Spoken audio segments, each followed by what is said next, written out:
आदाब एवरीवन, आज हम आपके साथ शेयर करने जा रहे हैं गुजियों की रेसिपी। इसे ख़ास तौर से होली के त्यौहार पर बनाकर तैयार किया जाता है। गुजिया कई प्रकार से बनाई जाती है। सूजी मावे की गुजिया, सूजी की गुजिया, मावे की चाशनी वाली गुजिया। आज हम सूजी और मावे की सूखी वाली गुजिया बनाकर रेडी करेंगे। तो चलिए इसे बनाना शुरू करते हैं। 200 ग्राम खोवा ले लीजिएगा, आधा कटोरी हमने सूजी ली है, 1 कटोरी शक्कर और आधा कटोरी हमने नारियल का बुरादा लिया है। अब सूजी को हम धीमी आंच पर भून लेंगे।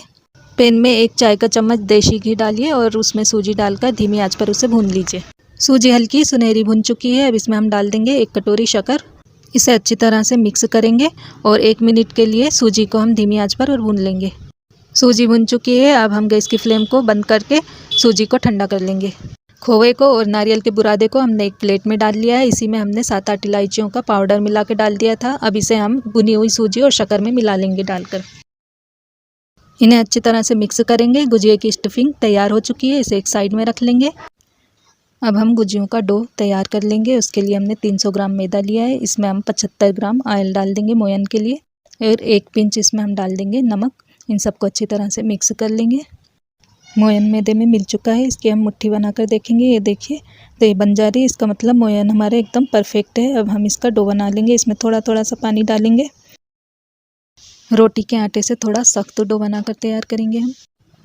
गुजियों का डो बनकर तैयार हो चुका है। ये देखिए, इसकी कंसिस्टेंसी मैं आपको बताती हूँ, ये इतना सख्त होना चाहिए। अब इसे हम 10 मिनट के लिए ढककर रेस्ट के लिए रख देंगे। गुजियों के डो को रखे हुए 10 मिनट हो चुके हैं। अब इस डो को हम एक पटे पर रखकर दोनों हाथों से रोल करते हुए अच्छी तरह से चिकना कर लेंगे। अब इस डो के हम 2 भाग कर लेंगे और इसके रोल बनाकर छोटे छोटे पेड़े काट लेंगे एक बराबर। ये देखिए, 3 पेड़े हमने काट लिए हैं और इनकी गोल गोल पेड़े बना लेंगे। ये देखिए, इसके हमने इतने बड़े बड़े पेड़े बना लिए हैं। अब इन पेड़ों को हम गोल गोल रोटियों की तरह बेल लेंगे। रोटी बेलकर रेडी हो चुकी है। इसकी साइज़ मैं आपको बताती हूँ। ये देखिए, इतनी मोटी है। अब इसे हम गुजिया के साँचे पर रखेंगे और इसके चारों तरफ किनारों पर पानी लगा लेंगे। देखिए इस तरह से, और इसमें हमने जो स्टफिंग तैयार की थी वो डालेंगे और इसकी गुजिया बना लेंगे। ये देखिए इस तरह से, और एक्स्ट्रा रोटी जो है वो हटा देंगे।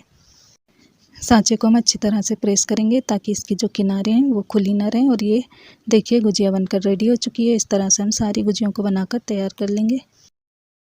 देखिए, एक गुजिया और मैं आपको बनाकर बता देती हूँ।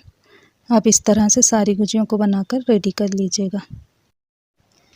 आपके पास गुजियों का सांचा ना हो तो आप इसे हाथ से भी बनाकर तैयार कर सकती हैं। इसके लिए एक छोटी रोटी बेलिएगा और इसके चारों तरफ किनारों पर पानी लगा लीजिए। इसमें डाल देंगे हम स्टफिंग और इसे दोहरा मोड़ देंगे। देखिए इस तरह से, और अच्छी तरह से प्रेस करेंगे ताकि इसके जो किनारे हैं वो खुली ना रहें।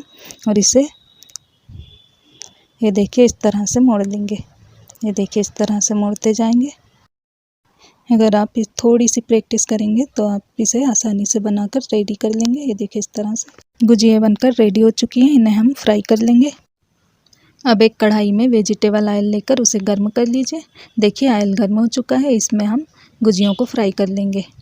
तेल का टेम्परेचर बहुत ज़्यादा हाई नहीं होना चाहिए और ना ही बहुत कम होना चाहिए, एक सा टेम्परेचर होना चाहिए।